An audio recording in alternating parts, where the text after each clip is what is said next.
we have received a flood of emails and emails and tweets and Facebook messages about the behavior of Tony Khan for the last week. There have been a series, including as we are recording, of tweets that were different. I can say I heard from AEW talent that really did not want him to keep doing it because it's not making him look good. It's not making the company look good. We're not exactly sure what triggered it, if not multiple things. Even the fans on Twitter that are normally supportive are saying, hey, Tony, put your phone down, get off Twitter, lay off The Undertaker. What's the matter with you? This is sad. So you can imagine what his normal detractors are saying. You know, there's so many people who complain about the tribalism in wrestling that, you know, there are people who like this and they hate that. Tony did nothing to help any of that this week by attacking seemingly fans on Twitter and trying to create a bigger divide between fans of both companies. Well, let me tell you something, Mr. First Name Bunch of Numbers. He was arguing with random people on Twitter. Can you see Vince McMahon doing this? Can you have seen Bill Watts doing it? Or whoever the fuck. He's lost his grip with all. We've been talking about the pressure and the schedule and the lack of sleep, whether he's naturally stimulated or artificially stimulated, he's a high-strung young man. And all of this work and all of this pressure and all this bullshit and all of his, talents running amok, sooner or later, is this the start? Is this the end? Or is this just the tip of the iceberg? But he needs some relief. Yeah, and again, we don't know what exactly is triggering everything. Is his dad asking questions? You said this video game was going to do something. The video game's a complete bomb. We keep having people send us the screenshots of how many people are actively using it online. There's no audience for the game. I got an email from one of the game stores that said they still have the same copies they got when they stocked it when it came out. Well, let's try to recap this past week as we are in it from Tony Khan. The first thing that people started sending us was Tony was on the Dan Le Batard. Is that how you say his name? Dan Le Batard? Or Dan Bastard? Dan Le Batard? I've never listened to this guy's show. I know who he is by reading his name, but I don't know how to pronounce it. But Tony was on that show. Apparently they've had wrestlers on before. They have some wrestling fans there. A lot of people have been sending in this audio because Tony doesn't answer any questions. Which begs the question, why do interviews if you're not going to answer anyone's questions? No one just wants you to spam them with promotion. People want answers. So let's hear a little bit of Tony. I have a few different clips that Jace Nakarado has gone through. Tony on the Dan Le Batard show. As you head into this evening, because you're not someone who's ever afraid to tell us what he thinks, did you expect, when you took on the responsibility of this job, did you foresee the unpleasantness of, I'm going to be drowning in death threats one day because of the decisions I have made? Is that something that you expected? Not really, but I think it's great. Really, to be honest, I think the rancor of sports fans is across all sports. And it's something I've seen in football in the NFL. You see it in football in the Premier League. And for us, it's a great thing that we have. If you're getting death threats from fans of multiple genres of sports and entertainment, maybe you're not a good owner. Well, if you're a manager, if you're a heel, well, that's just swell. But if you're the actual owner of the company who depends on fan support and you're getting the death threat, that may not be not good. Are you concerned about these death threats? No, we get them all the time from the football fans, from the soccer fans. We hear it from everyone. Passionate fans that really care about AEW, that really get excited about the shows. I love it. And our fans are really supportive. We're on our best run of major events we've ever done. Recently we set the all-time record, the world record for ticket sales for any wrestling event ever. We've done all kinds of unprecedented things since we started this business. And might I add, the first ever AEW TV contract I ever signed, I actually did it in your old office at the Clevelander after you had me on the show. So we go way back, and your show has been a great home to me for many, many years. Let me stop it there. It's just the way he talks to people is so funny to me. Everything is great, and it's overly great. And I will continue to talk about how great everything is, even if it's not a question you asked about. Well, let's go to this next one. Jay says here in the notes that it's a rather long question. Let's see. Talking about if AEW is cold or hot right now. Tony, you mentioned threats from fans, and you also mentioned the great show at Wembley that I was in attendance for. I do agree that you've had a really great run lately, but there have been those in the media. Dave Meltzer recently said AEW is running cold. I know that attendance is now all of a sudden fodder for memes. You've brought in Adam Copeland from WWE. There is a sense that with Jade going to WWE, there's a lot of positive momentum there. How can you change perception right now? Let me stop there. What do you think of that question? Good question.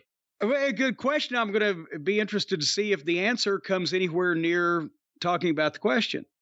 Well, I think we've really begun to change it. I think the perception is very strong for AEW worldwide. Like I said, we're 44 days ago, we set the all-time record for ticket sales for any wrestling show ever in the history of the planet. So we're having a very good year. Our pay-per-view numbers are through the roof. And we're going to have a great show tonight on TBS. I think the fans are really behind what we're doing. People really are mobilized behind this lineup.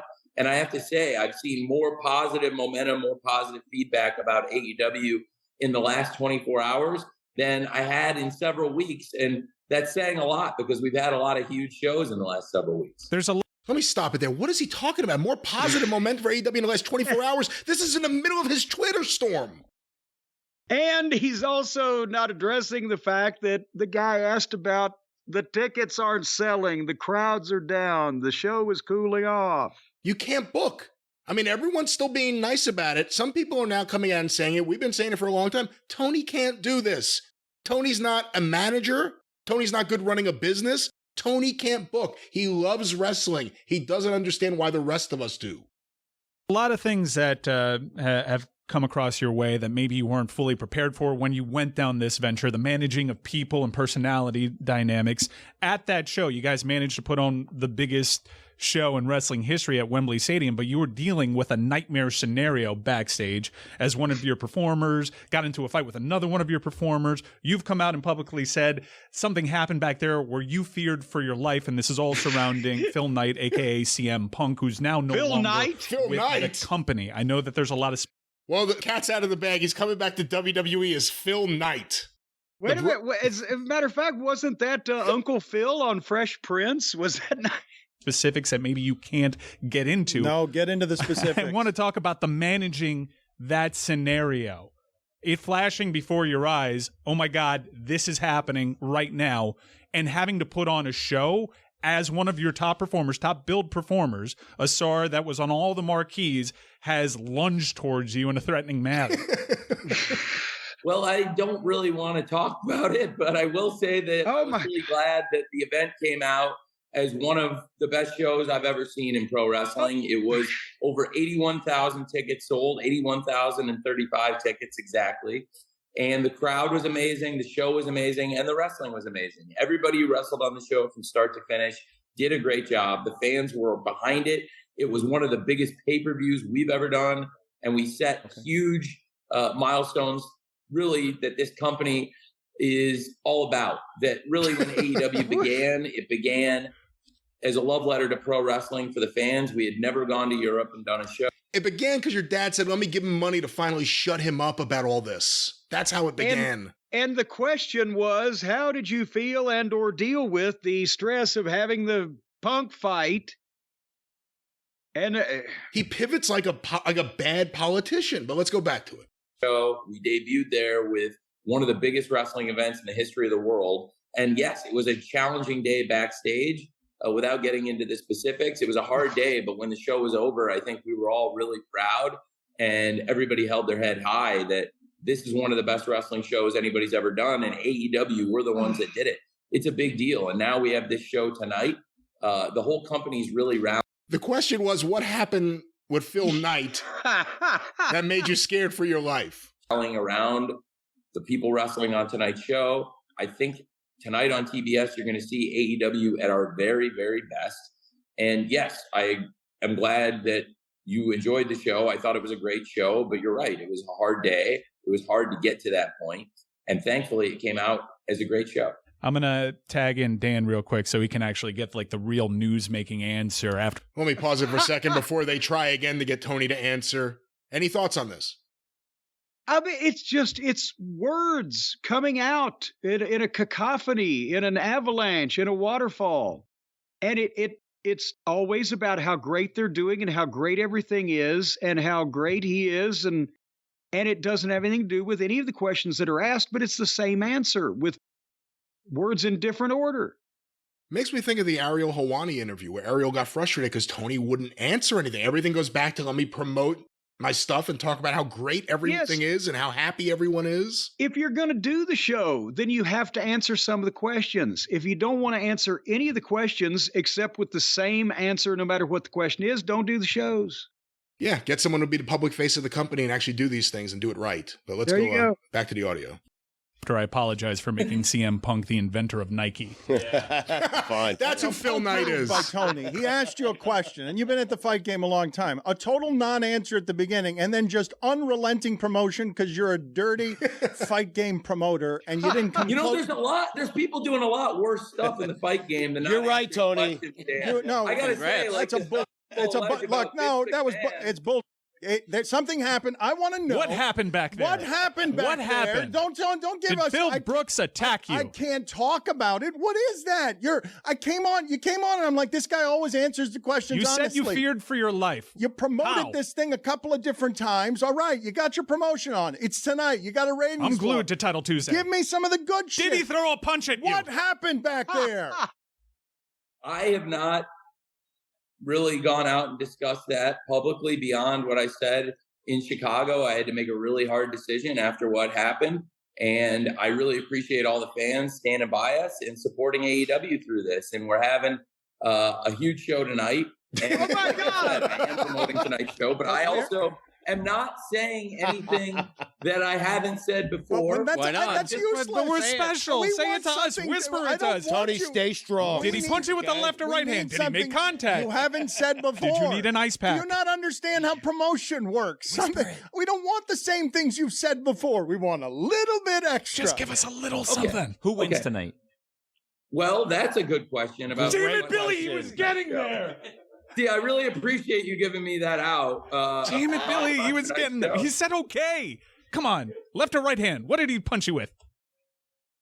Guys, what happened back there was a really hard day for a lot of people. And I don't want to make light of it because it was a really challenging circumstance. It was one of the most incredible things I've been. He doesn't want to talk about it for the same reason he wants everyone who he deals with to sign NDAs. He doesn't want people hearing about how he is backstage, how he runs the show and his behavior. Here's what happened. Two of the guys had a minor skirmish that involved a fucking front face lock. Nobody was even fucking injured, busted open. A minor fight injuries. You fucking busted me open, you son of a bitch. None of that happened, and Tony Khan got yelled at. He got yelled at while people were scuffling with each other. And if he was indeed afraid for his life, that's possible because he's fucking never seen anything like that before because he doesn't hang around with grown men. And the lawyers have told him to say that he was afraid for his life so they could set up a defense if Punk had wanted to fucking sue if he hadn't been so happy to just get the fuck away from those people. That's what happened. Well, let's finish this audio here. Tony Khan's appearance on Dan Le Batard. Through in wrestling, it was a really hard day at the office for a lot of people. And the amazing thing is that we still came through and put a great show out under what were really challenging circumstances. And for the fans there, including you, Mike, because there's people that traveled from all over the world to come see this show. It was really important to every single person, everybody back there, to get it together and have our best show, and we did it. You know what I like to do after a hard day at work? Sometimes I like to talk about it. Just air it out, relive some of the events, maybe go blow by blow, and really have my friends lift me up. And that's what we are. We're Get it off your friends. chest. Come on, give us a nugget. Guys, I really think that, we got him in the turnbuckle right now. The refs, we got till the count of 5. Refs at 4. Tonight, I'll give you what you want. Tonight on TBS. Wrestling promoters than not talking about these kinds of backstage incidents. Believe me, not talking about this thing would be the least of a wrestling promoter's misdeed. Tonight on TBS. Let me stop it there because that's one of the many shots at Vince McMahon he's taken this week. Not to say Vince McMahon's an innocent little baby that needs to be, that you can't say bad things about, but it's the other promoter constantly making references all week to Vince McMahon, who's never, I don't think, ever made a reference to him. I don't think Vince has ever uttered Tony Khan's name in public, but it's the Poffos and the Jarretts, because the Poffos knew that they were the opposition, the outlaws. They had to talk about number 1. Number 1 doesn't talk about number 2. That is a great way of looking at it that I haven't looked at it like before. It's the Poffos and the Jarretts. Let's finish this. Yes, it is Title Tuesday. That was a shot at Vince McMahon. I get it. Is it indeed the most dangerous situation you've ever found yourself in backstage? Yes or no? Without a doubt, 100% yes. Did you indeed fear for your life, or was that performative? Yeah, I was scared as hell for a moment there. Oh my God. No, I really don't. I would love to talk about tonight's Go show. Jags. Hey, big win. All right, let's stop it there. Yeah. How could you be scared for your life in a populated area with a man barehanded about to dress to go out to wrestle? It just fucking front face lock some asshole.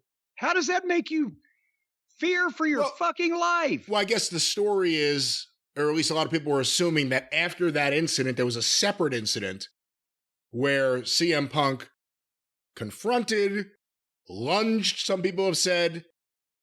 Who is he, Edward Scissorhands? Did he have a fucking hammer in his hand? Well, no, Edward Scissorhands. Did he have a knife? Did he have a blackjack? Edward Scissorhands had scissors in his hand. He didn't need a gun. Whatever the fuck. Or was he just saying, hey, Tony, you're a fucking idiot. You've run a fucking shit show and I quit. Yeah, did he get in your face and yell at you for creating this situation again? Because that's different. Then I was afraid for my life. Well, that's the audio. What are your final thoughts on Tony's audio appearance in the middle of his crazy week? Well, again, that didn't help him any with his public persona, but still, that's what he always does. He always sounds like that. He became completely unhinged with the tweet storm that I assume that we're going to be talking about momentarily.